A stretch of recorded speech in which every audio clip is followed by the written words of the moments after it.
কিছু কিছু পুরুষ মানুষ বিয়ে করে বউ আনার পরে কি বলে জানেন? তাদের কানের কাছে একদম ফিসফিস করে বলে, "এই শোনো, এই সংসারটা হচ্ছে তোমার।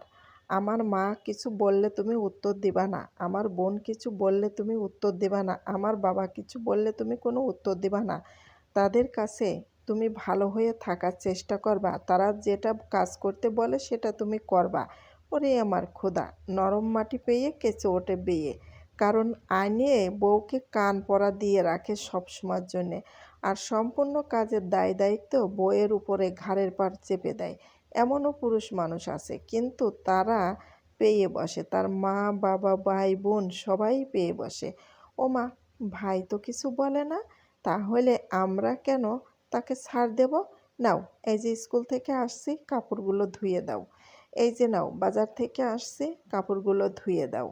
কারণ আমার ছেলে তো কিছু বলে না। নাও, এই যে আমার কাপড়গুলো ধুয়ে দাও। শাশুড়ির কাপড়গুলো ধুয়ে দিতে হবে। মানে ওই বাড়ির সম্পূর্ণ কাজের বুয়া হিসেবে তোমাকে আনা হয়েছে। কারণ আমার ভাইয়া, আমার ছেলে তো বলেইছে, তুমি কোনো কথার উত্তর দিবা না। মা, ভাই-বোনে যা বলবে সেটা তোমার মানিয়ে চলতেই হবে। সেইভাবে তুমি যদি চলতে পারো তাহলে এই বাড়ির তুমি ভালো বউ হয়ে উঠবা। কখনো তুমি প্রতিবাদ করবা না। ওমা! একধারে চুপ করে কাজ করতে করতে কতদিন আর সহ্য করে থাকবে সেই কাজের বেটি? সে তখন মনে করে যে আমাকে দিয়ে সম্পূর্ণ কাজ করায়, আর তারা ঠ্যাংয়ের পর ঠ্যাং তুলে দিয়ে বসে বসে খায়। ১ মাস, ২ মাস, ৩ বছর, ৪ বছর পরে আস্তে আস্তে যখনই সে ছেলে-মেয়ের জন্ম দেয়, তখনই তার একটা শক্তি এসে যায়। তখন সে কিন্তু প্রতিবাদ করা শুরু করে দেয়।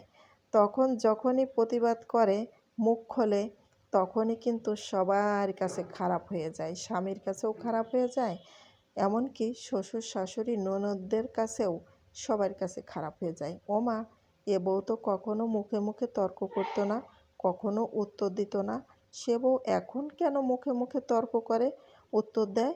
ছেলেকে বলে, "এই, তুই কি গন্ডারের চামড়া দিয়ে তোকে দিয়েছি, জন্ম দিয়েছি? তুই কি কিছু বলতে পারিস না? বউ কেন মুখে মুখে উত্তর দিচ্ছে?" ওমা! তখনই তার হাজব্যান্ড এসে বলে, "এই, তোমাকে আমি বলেছি না, আমার মা বাবা যেটা বলবে সেটাই, কোনো কথার উত্তর দিবা না। ভালো বউ হয়ে থাকতে হলে সবার কাজকাম করতে হবে।" ওরে তেজপাতা মার্কা বেটা মানুষ! সারা জীবন তুই বুয়ার কাজ করায় নিলি, তারপরে তোর মা বাপের কাছে ভালো হতে পারলাম না। আর এখন তুই বলিস যে আমি যেটা বলবো সেটাই শুনতে হবে। এই, আমিও ৫ খানা ছেলে জন্ম দিয়েছি। আমার উপরে কে রে?